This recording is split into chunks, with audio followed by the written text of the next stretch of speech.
name is Don Stott. I personally experienced estrangement from one of my adult children. This is Beyond the Pain.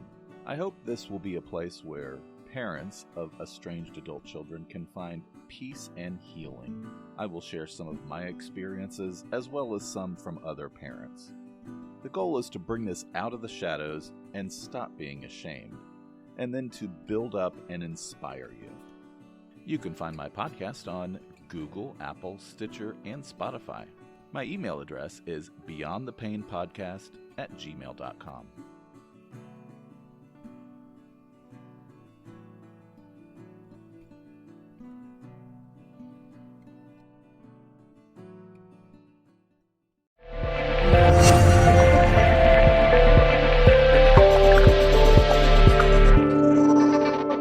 Hello, and welcome to Learn to Love, a show where we talk all about things you can do to build a better, stronger relationship. Our team is powered by passionate volunteers looking to bring forward the best of what they know to help you stay together. Love is hard, but it doesn't have to be. Our podcast, articles, and videos feature insights from the latest research on relationship psychology, intimacy, conflict resolution, parenting, and more. You don't need to go in blind and make the same mistakes as those around you. Check us out on our brand new website at learnlove.ca or listen on our podcast, the Learn to Love podcast. Thank you for joining us in our vision to create healthier relationships and stronger families. Hi guys, welcome back to the show. We are super excited to be welcoming you back for a special episode. Today, we're going to be talking about something that is really important and really misunderstood. A lot of couples today, if you can relate to this topic, you know somebody maybe who you think is confused, or this is something that you were confused about, we were confused about it too. Let us know at contact@learnlove.ca. We'd love to hear from you about what you think of our episodes, our content, and if there's anything specific you want to see, we'd love to hear from you too. Also, we are going to be opening the show for interviews.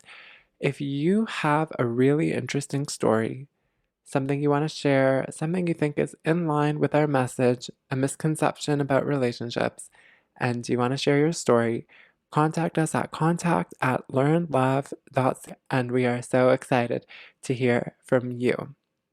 Okay, so let's get right into the show. Today we're going to talk about stages of a relationship. This is going to set us up for the next episode, which is going to be all about Gary Chapman's The 5 Love Languages, a really, really fun and great book. And we're going to start this episode on stages of a relationship with an analogy first introduced to me from Gary Chapman. And we're going to expand on this analogy a little bit here. So when we think of a relationship, I want you to think about the relationship as a car. Okay, so the relationship is a car. The car has an engine, and the people in the car are like the couple. We're going to use a car for a number of analogies throughout this series, especially when it comes to conflict resolution. We're very excited to record that. We're going to call it the consciousness car, which is a different analogy introduced by Mark Manson. Okay, but let's begin. So when Gary Chapman in The 5 Love Languages talks about a car, he is saying that, well, what does a car need to function? So it needs gas in the tank. It needs the right kind of gas. And when you fill it up, you need to have the right kind of nozzle to make sure that the gas is actually getting into the tank. Now, all our cars today have standard nozzles. You don't really have to think about it. When you go to the gas station, you know that nozzle is most likely going to be the right one for your car. But if you have like a special car, a rare car or something where before there was standardization, that was a little bit frustrating. But today we have that because of safety and convenience. Okay, so the car. When a couple is in a relationship, the car engine is on. Now, whenever you're in a relationship, the engine is running, okay? And when the engine is running, it's using fuel. And we're going to have to fill up that tank one day. Okay. So when the relationship first begins, I want you to imagine that this car is like brand new, okay? Really shiny, really nice. It has a full tank of gas. And not only does it have a full tank of gas, it has nitros, like those blue tanks you see in the Fast and Furious movies that make this car go 0 to 100 like this. Okay, that's the start. The couple is flying. They are loving the start. They have so much energy. They feel like they would do anything for each other and that they found their soulmate. Okay. What happens? Some of us have experienced what we like to call like a honeymoon stage of a relationship where things are really beautiful, and then you have your first big fight with your partner, and you start to realize, oh my God, if I was making them out to be this perfect angel, God, something like structure, maybe they were not everything that I thought of. So, what is happening here? For the relationship to run, there has to be gas in the tank. Okay, now what happens to your car when it starts to run out of gas? You start to have problems. Okay, the car is going to stall, it's going to stop, the engine is going to make funny sounds. This is problematic territory. Now, the problem is that a lot of us don't actually know how to get the gas in the tank. So we notice that the car is running low on gas, and what do? So we think that we're putting gas in. We're working really hard to get the gas in the car, but it's the wrong kind of gas with the wrong nozzle. We need to make sure that we have the right kind of gas in the car. Okay, so what did we just describe here? The first stage of a relationship we're going to call romance, lust. Now, this is what you see a lot in Hollywood, in the movies, in the media. It's that feeling when you have really, really strong feelings and hormones for your partner, and you feel like you would do anything for them.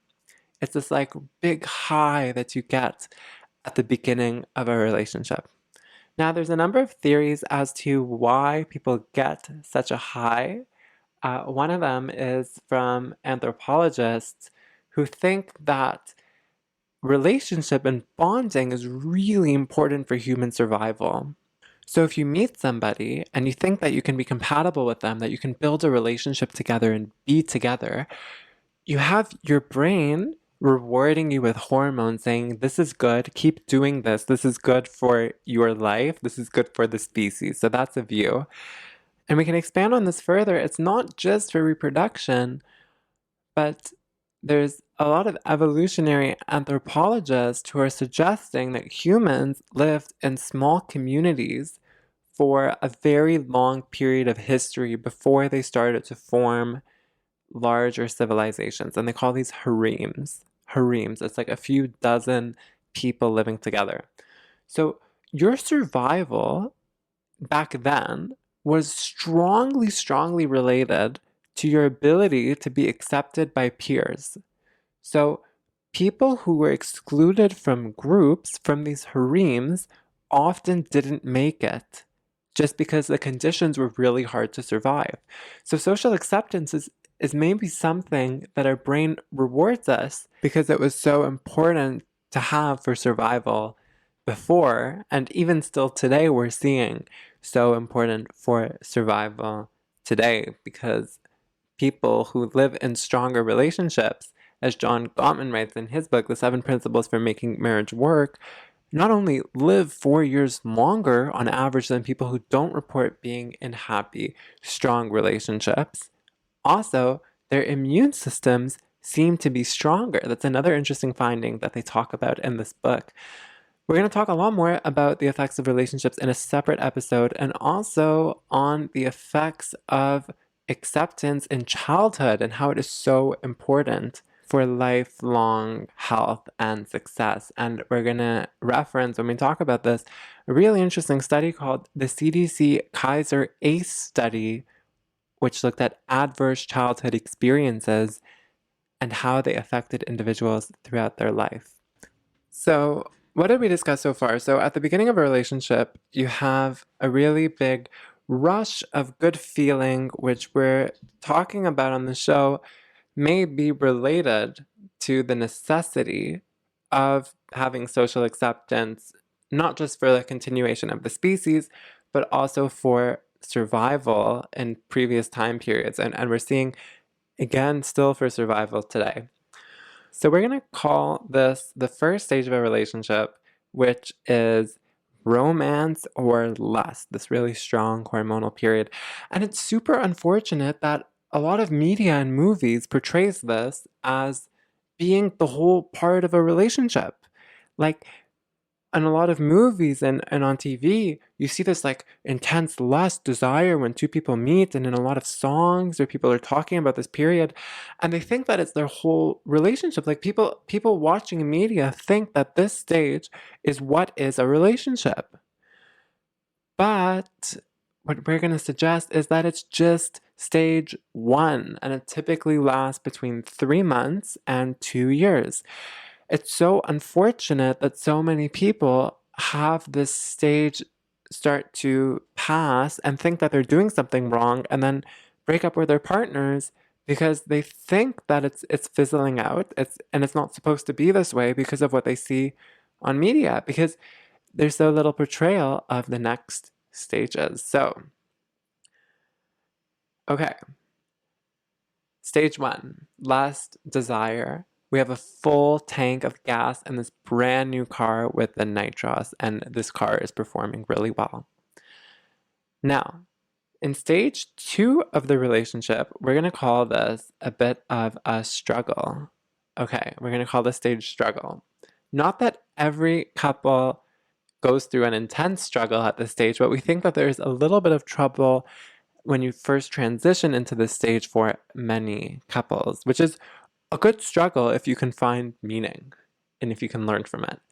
Okay, so what is the struggle? This is the part when your hormones are starting to fade and suddenly you need to find a way to get gas into the car to keep the car going. So you notice that the gas is starting to run low and you're trying to put more gas in, but initially it's kind of hard because you don't know what the right gas is. And if you don't have the right conversation with your partner, it may be really, really hard to find out. A lot of couples go through quite a lot of trial and error at this stage when they start to discover themselves more and find out what they really want from each other, what they really expect from each other, and how to please their partner, how to give their partner what they want in a relationship after the initial lust and high phase where anything is beautiful and perfect starts to disappear. Okay. Now, what do you do in this stage? So this stage is like really, really important to discover who your partner really is, not just the crazy feelings, but actually who they are. For example, like important conversations to have with your partner at this stage. What do you expect of me in the relationship? What does a great partner look like to you? What does the ideal boyfriend, girlfriend, significant other look like in your life? Another thing, what do you need from me? What are you scared of? What are you passionate about? What are things that I can do to help you, to help make your passions easier to pursue, to help make your fears less significant or burdensome, or just to help you feel better? John Gottman and Sue Johnson recommend having these discussions in their books. John Gottman has a whole list of questions that you can talk with your partner about. He actually makes a whole list of games, like almost like a game, like a quiz game that you can play with your partner to get to know the answers to these kinds of questions and the 7 principles for making a marriage work. And Sue Johnson in Hold Me Tight recommends specific exercises that couples do, such as writing down their needs of what they need from each other and their fears, what they fear the most, and communicate that with each other. So I hope that in this stage, if you feel yourself entering this stage of a relationship, or if you are long past this stage, it's always helpful to have these kinds of discussions. It's really unfortunate, though, that a lot of people don't have these discussions, either because they don't know that they should be having them, or they experience a lot of shame. They have low self-esteem, or they're very insecure about their ability to be a good lover. They're not actually sure if they're a good lover, and they're scared that if they ask their partner on how good of a partner they are, that they may get an answer like, actually, you're not a good lover, and it's going to destroy them. It's one thing if you believe you're not good, but if you keep it in your head. But if you're not sure if you're good, and then somebody else validates that you're not good, that can be really, really damaging to somebody's sense of self or self-esteem. Now, we're not saying that if your partner is not the best at something that you shouldn't tell them. No, we think that you should have very high expectations for your relationship, because that will encourage you both to work hard to make it strong and to make it beautiful. But there are ways that you can have these conversations in kind of lighter ways that are more relaxed and more productive. So the first major problem you might have if you are trying to have this conversation with your partner is they might get offended right off the bat if you bring this up. Maybe they come from a culture or a family where this kind of stuff was just never discussed, and they're not used to it. Or maybe they come from a culture where they're not really used to expressing their feelings, and it's going to be new to them to do it. Now that's okay. That's okay. You can work with them and take small steps to get better. Now, I want to bring up an idea from James Clear in his book Atomic Habits. He says something really interesting. Now, this is a quiz. I want you to think what the answer is going to be before I say it.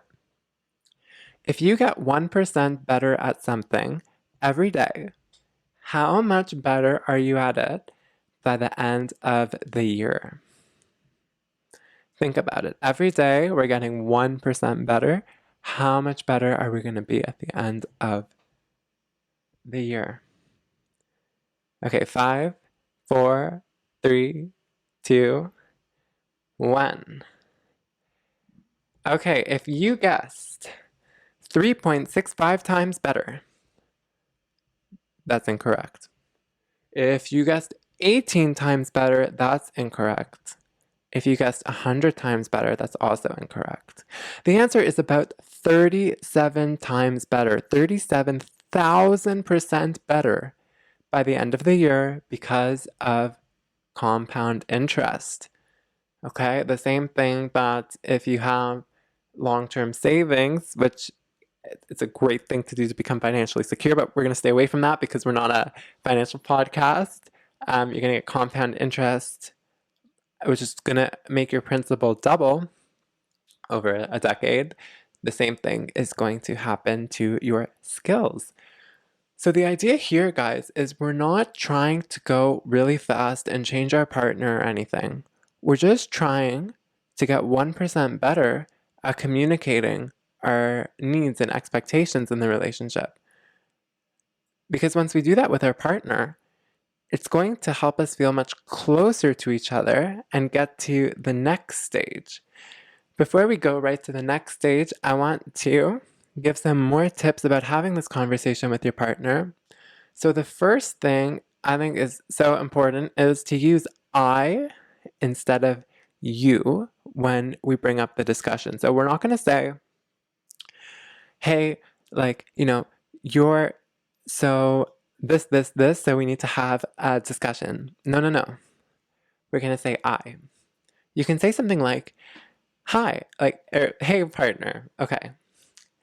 I was listening to this podcast on building stronger relationships, and I heard about this technique, which is supposed to make us feel like way happier. Like we feel happy now. Imagine if we can get even happier. And then your partner says, whoa, whoa, whoa, are you not satisfied with the relationship? And then you say, I'm satisfied, I'm happy, don't worry, I'm here to stay, but I'm also really curious, and one of my curiosities is in relationships. It's like kind of like a hobby of mine, and I just think this is cool. So if you're into it, maybe we can give it a try. So that is it's a soft startup. It's very hard for your partner to get offended at something like that. Okay. And then you can actually make a list, kind of like what are your expectations of a great partner? What do you need from me? What are you scared of? Kind of thing. And make a list and just talk about it.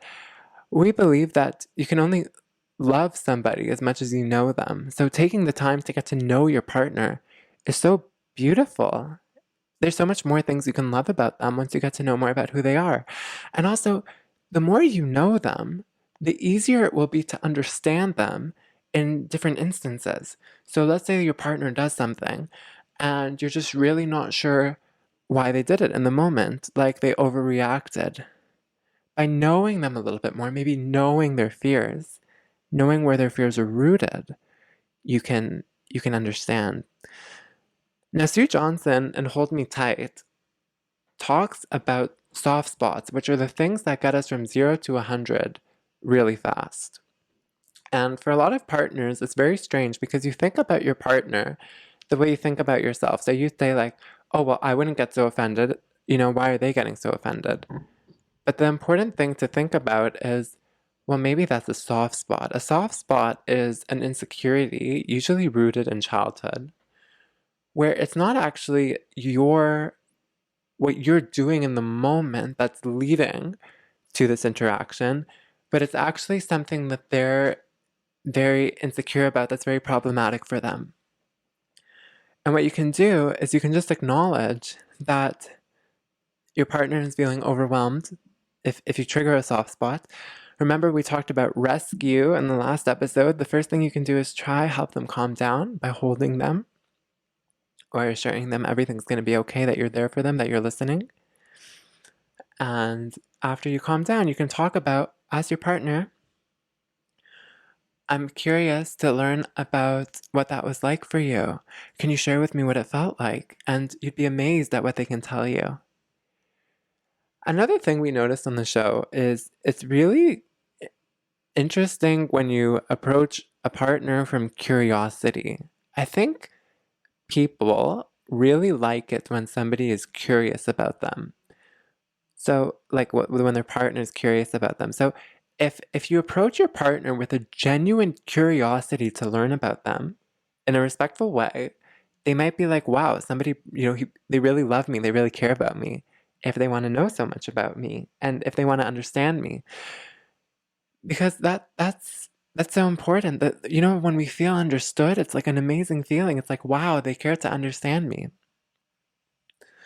Now, another thing I want to bring up at this stage is a lot of partners might get triggered if you try to have this conversation together to understand each other more, to learn more about each other's fears and needs, because they might think that you have to solve their problem. So, like, a lot of partners think that when one partner presents a problem to them, that it's the other partner's job to solve the problem.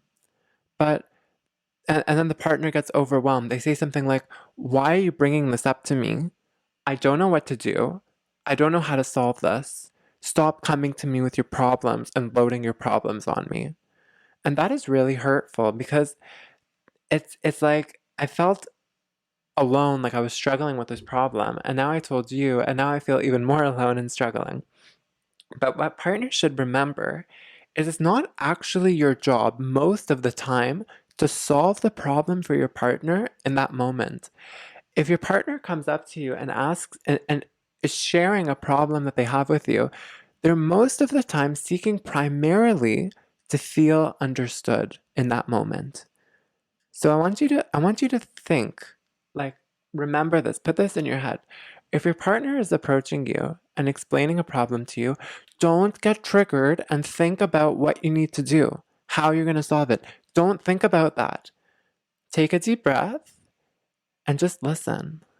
And then when your partner is done, you can say something like, wow, that must be really hard. I can't imagine what that feels like.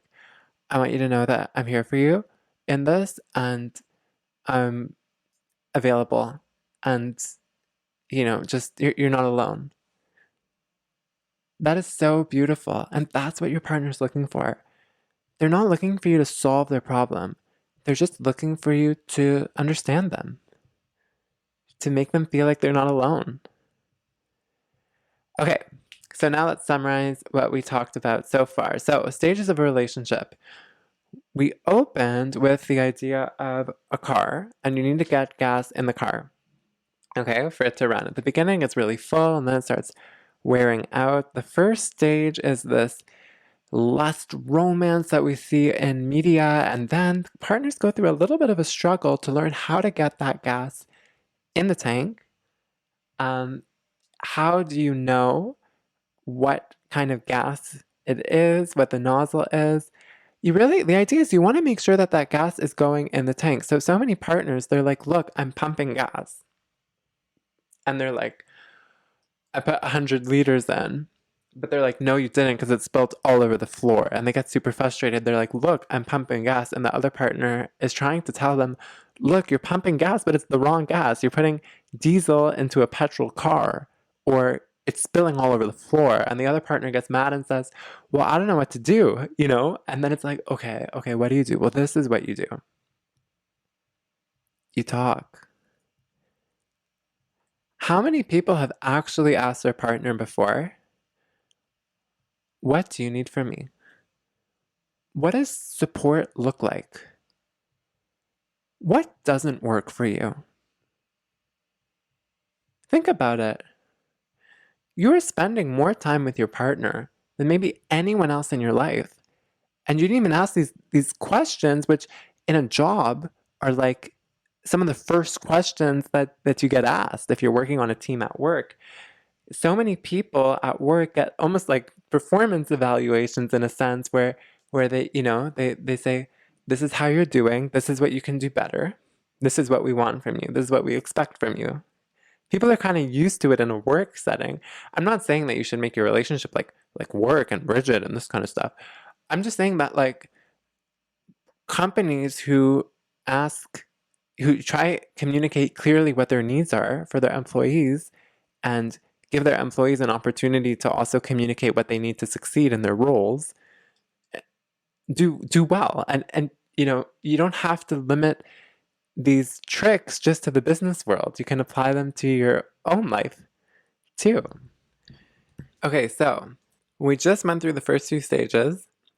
Now, what comes after this initial struggle? We're going to call it working. So working is that stage in your relationship when you figured out what your partner's needs are, what you communicate what your needs are for your partner. And it's not selfish, guys, to communicate your needs. There's so many people who just feel like it's not okay to ask for what they want, but that's not true. Your partner is your support. They want to be there for you. It's a partner because it's like, partnership. It's like team. You guys are like a team. So it's okay to ask for what you need. Just do it respectfully. Use I, don't assign blame, and just kind of try to describe it simply without being harsh and from a place of love and respect. And if your partner gets triggered, understand that it may be hard for them. It may be nothing related to you, which is why they feel like that. Maybe it's a soft spot for them. That's okay. Work to calm the situation down. Okay, then talk about it when things are calm. Also, it might be hard at the beginning. There might be a lot of tears involved. It might be the first time, guys, the first time that your partner ever felt truly understood in their life, it might be the first time that somebody asks them honestly and openly what they can do to support them. That is so beautiful. Okay, the next stage, working. So you have this conversation. You figured it out. Okay. And things are really good for some time because it's working out for you. It's like the hi honey, it's like you know that your partner wants to be kissed when they come home from work. You know that your partner wants you to help them cook dinner sometimes or expects you to do more housework, and so you do it and things are really nice. Working. Things are working. And then why is this the last stage? I want you to think. Is this the last stage? No, there's one more stage after this. We're going to call it maintenance. Why do we say maintenance? Okay, you can figure out how to pump gas in your car, but it's going to need an oil change sometimes. You need to maintain it. Maintenance means understanding that your partner changes and you change and your needs change and your priorities change. Sometimes that, and that's okay. This happens a lot with couples when they have their first child. So they get to working and they're happy, they're happily married, they're together, they have a lot of time together, like things are good. And then boom, first child happens. And then boom, relationship changes completely. No longer are they together anymore, but now there's an infant requiring a significant amount of time from the partners. And if one partner isn't so involved in the caring of this infant, it's going to be really hard for them. They're going to feel very lonely. They might feel very lonely apart from their partner because their partner is so occupied with caring for this new infant. It's a transition. And also the partners may have a major identity change at the birth of the first infant. We're going to talk more about changes in parenting and parenting in general in later episodes. But the takeaway here is just to understand that maintenance is so important. There are so many couples that get mad at each other when they change. Can you believe it? A conversation like this. Honey, we used to do this. It was so much fun. Why don't you want to do it anymore? It's like, I don't like it anymore. And it's like, no, it's not okay that you don't like it. It's like, what? It's okay to change. I mean, if your partner really likes something and you don't like it, you can accommodate them. I mean, maybe your partner really likes a certain TV genre and you don't. You can watch it with them sometimes. It makes them feel special. But just understand that people change and that's okay. You have to change. You have to be their support and you have to work to understand them still when they change. Now, some couples go back and forth stages too, and that's okay. You can be working and you can do a bit of maintenance and things are good. And then you can go back to struggling sometimes and it's okay as long as you have the right conversations. Remember, seek first to understand, then to be understood. All right, guys, so thank you so much for joining us in this episode. I hope that you enjoyed it and learned something new and meaningful. In the next episode, we're going to dive right into Gary Chapman's The 5 Love Languages. They're super fun, they're super cool. I hope that you can discover your love language in this next episode. A little sneak peek. The love languages are kind of like the type of gas that goes in the car. So the way that Gary Chapman describes it is that it's kind of like a language, right? So let's say that your partner is speaking to you really beautiful Italian, like we're telling you the nicest things in Italian, but you don't speak Italian, you speak Spanish. It's like, okay, you're trying, but like I don't get it. Like it's not working for me. We're gonna learn about how to find our love languages, how to apply them to our lives, and how, in doing that, to get to maintenance and to working in the most efficient way possible. I hope that you will have found these discussions helpful. And please remember when bringing them up with your partner that not being sure if somebody's lovable, not being sure if they're worthy of love, is one of the biggest insecurities in relationships. Always remember that.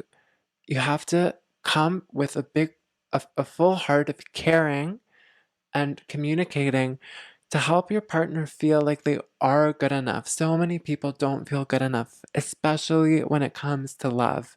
They think, I'm not pretty enough, I'm not handsome enough, I'm not attractive enough, I haven't done enough, I'm not worthy of love. It's such a big thing.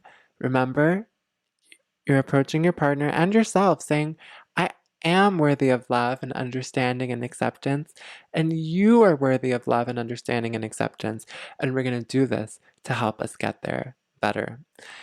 Thank you so much for listening. If you want to hear more of this kind of stuff, check out other episodes in our podcast. And if you prefer written stuff, that is okay too. We have a blog for when you want to read. It's on learnlove.ca/blog. If you have a compelling story that you want to share with us to be featured on this podcast, send us an email at contact@learnlove.ca. And we're accepting volunteers. So if you want to be on the show, you can also reach out to us by email. If you want to write for us, we would love to see your submissions. We currently have some guest submissions in preparation. And we are slowly transitioning into video. So if you want to be a part of our YouTube channel, please contact us. And that's contact@learnlove.ca. You can find us at learnlove.ca. Our YouTube is Learn to Love, but it's still in development at this recording, so there isn't too much there now. And we can't wait to see you in the next episode on Gary Chapman's 5 Love Languages. Thank you for joining us on the show today. Catch you in the next episode.